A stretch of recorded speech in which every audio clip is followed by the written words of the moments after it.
आपकी worksheet number 19। तो पहले आप लोग इसे अच्छे से लेबल कर लेंगे, डेट, सब्जेक्ट, क्लास, अपना नाम, अपने टीचर का नाम आप लोग लिख लेंगे। आज हम पढ़ेंगे प्रकाश, छाया और परिवर्तन के बारे में, यानी कि आज हम लोग रिफ्लेक्शन के बारे में पढ़ेंगे, रोशनी यानी लाइट के बारे में पढ़ेंगे और शैडो के बारे में भी जानेंगे। तो चलिए शुरू करते हैं। लिखा है जब प्रकाश किरणें किसी वस्तु पर गिरती है, यानी कि जब रोशनी की किरणें किसी वस्तु पर गिरती है तो वह टकराकर उसी माध्यम से वापस आ जाती है, यानी इधर से गिरी तो टकरा के इधर वापस चली गई। ठीक है, ये प्रकाश किरणें, इसी प्रक्रिया को प्रकाश का परिवर्तन कहा जाता है, यानी इसी को ही हम लोग रिफ्लेक्शन कहते हैं, रिफ्लेक्शन ऑफ लाइट कहते हैं। ये आपने जनरली शीशे पे देखा होगा। ठीक है, अब देखिए यहाँ आगे आपको क्या दिया गया, प्रकाश के परिवर्तन को समझने के लिए इस गतिविधि को करते हैं।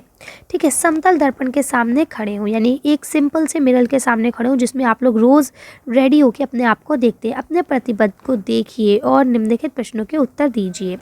ठीक है, यानी अब आपको क्या करना है, अपने चेहरे को देखना है और नीचे जो क्वेश्चन दिए गए उनके उत्तर देने हैं। तो पहला लिखा है, क्या आपका प्रतिबंध और आपके शरीर का आकार एक ही है?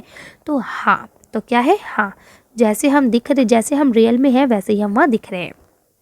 ठीक, अब अगला आपका क्या लिखा है, अब आपने बाएं हाथ को ऊपर उठाइए, क्या प्रतिबंध ने किस हाथ को उठाया है? तो आप जब अपना बाएं हाथ उठाएंगे तो आपका जो प्रतिबंध है, यानी जो आपका रिफ्लेक्शन है, वो आपका दायां हाथ उठाएगा। कौन सा उठाएगा? दायां हाथ। ठीक है, तो आप इसे लिख लेंगे कि नहीं, उसने कौन सा उठाया है, दायां हाथ उठाया। ये आप करके देखेंगे तब आपको और अच्छे से समझ में आ जाएगा। आगे देखिए क्या लिखा है, अब 2 कदम पीछे चलिए और प्रतिबंध का क्या होता है बताइए। तो आप 2 कदम पीछे जाएंगे तो प्रतिबंध भी 2 कदम पीछे ही जाएगा।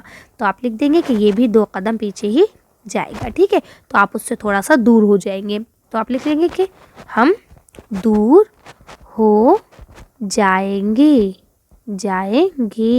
ठीक है, तो आप लिख सकते हैं आसानी से। चलिए आगे बढ़ते हैं। अब देखिए यहाँ लिखा है, एक समतल दर्पण में निर्मित प्रतिबंध के लक्षण। अब जो आपका बनता है वस्तु वो कैसे होता है? तो देखिए लिखा है, प्रतिबंध का आकार वस्तु के आकार के समान होगा, यानी जो आकार है दोनों का बिल्कुल सेम होगा, जैसा कि आपने क्वेश्चन में पढ़ा। ठीक है, उसके बाद यहाँ लिखा है कि दोनों के प्रतिरूप उल्टा बनता है, यानी कि जो आपका राइट हैंड है वो आपका लेफ्ट हैंड हो जाएगा और जो आपका लेफ्ट हैंड है वो आपका राइट हैंड दिखेगा शीशे में।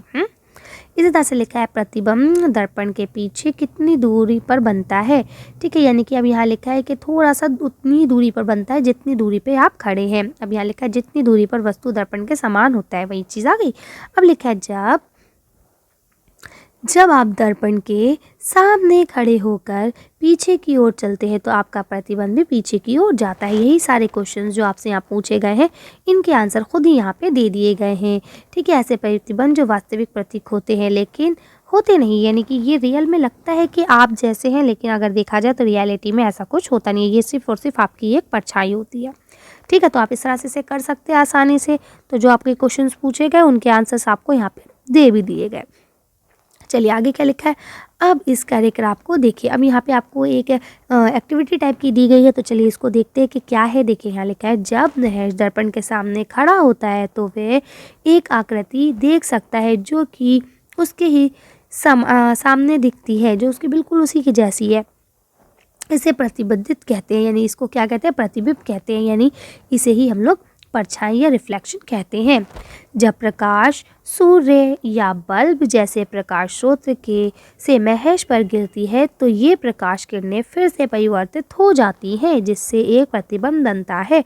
ये प्रतिबिंब किरणें महेश की आंखों में प्रवेश करती हैं तो वे अपने प्रतिबिंब को देख सकता है। यानी क्या होता है कि जब लाइट आपके ऊपर गिरी, ठीक, तो फिर वो क्या होता है, वो टकरा के दूसरी तरफ जाती है और फिर जब वो आपके सामने जाती है तो वो उसकी रोशनी आपकी आंखों में पड़ती है, इसीलिए आपको अपनी परछाई नज़र आने लगती है। ये साइंटिफिक है। ठीक है, आगे पढ़ते हैं। तो देखिए यहाँ लिखा है, इसलिए इस गतिविधि से हम एक समतल दर्पण में बने प्रतिबिंब की कुछ विशेषताओं का निरीक्षण करते हैं। अब चलिए यहाँ पे आपको फिर से कुछ एक्टिविटी दी है तो ये आपको करनी है, तो चलिए करते हैं एक्टिविटी को।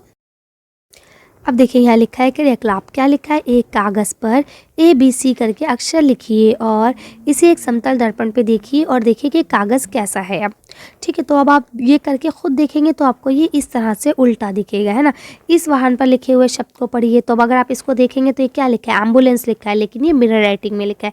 ऐसा इसलिए होता है कि जब कोई गाड़ी से आगे चल रही है तो उस पर मिरर उल्टा दिखती है इमेज, है ना।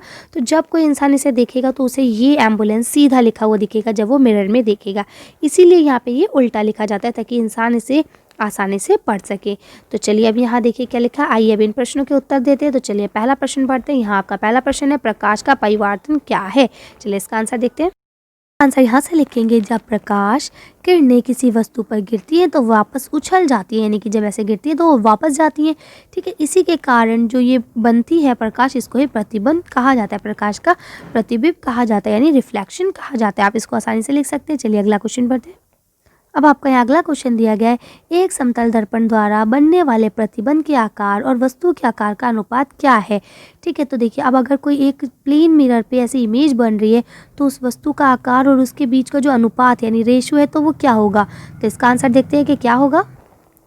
आप इसका आंसर ऐसे लिखेंगे, समतल दर्पण द्वारा निर्मित वस्तु के आकार के लिए छवि के आकार का अनुपात समान होता है, यानी दोनों का जो अनुपात होगा वो इक्वल होगा। ठीक है, क्यों, क्योंकि दोनों का साइज इक्वल है। जब दोनों का साइज इक्वल है तो दोनों का अनुपात भी इक्वल ही आएगा। चलिए अगला क्वेश्चन पढ़ते हैं।